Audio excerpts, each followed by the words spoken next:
આપણે બધા જ જાણીએ છીએ કે રાત્રે મોડું જમવું એ સ્વાસ્થ્ય માટે યોગ્ય નથી, પરંતુ તેની પાછળના સાયન્ટિફિક કારણો શું છે? હાર્વર્ડ મેડિકલ સ્કૂલે એક સ્ટડી કર્યું કે જે લોકો રાત્રે સમયસર જમે છે અને જે સમય કરતાં 4 કલાક મોડા જમે છે, આ બંને ગ્રુપમાં મેટાબોલિઝમ લેવલે શું ફેરફાર આવે છે?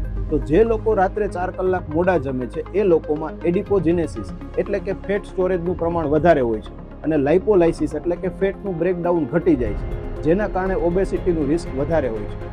એટલું જ નહીં, રાત્રે જ્યારે મોડા જમો ત્યારે શરીરમાં મેલેટોનિન જે ઊંઘ માટે જરૂરી હોર્મોન છે એ બોડીને ઇન્સ્યુલિન બનાવતા રોકે છે. એટલે રાત્રે મોડા જમ્યા પછી ઇન્સ્યુલિન ઓછું હોવાના લીધે શુગર સ્પાઇક વધારે આવે છે. એટલે લાંબા ગાળે આ ટેવ ડાયાબિટીસ અને શરીરમાં ચરબી વધવાનું મુખ્ય કારણ બને છે.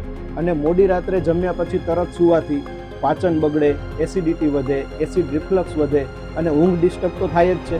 એટલે જે લોકો લેટ ડિનર કરે છે તેમને હેલ્ધી ખાવા છતાંય વજન વધે છે અને સાથે ડાયાબિટીસ, પીસીઓડી, ફેટી લીવર, ઊંઘનો ડિસ્ટર્બન્સ વગેરે જેવા કેટલા પણ રોગો થાય છે. તમારા શરીર અને સ્વાસ્થ્ય બાબતે જાગૃત બનો અને આ રીલ એમને શેર કરો જેમને રાત્રે મોડું જમવાની આદત છે.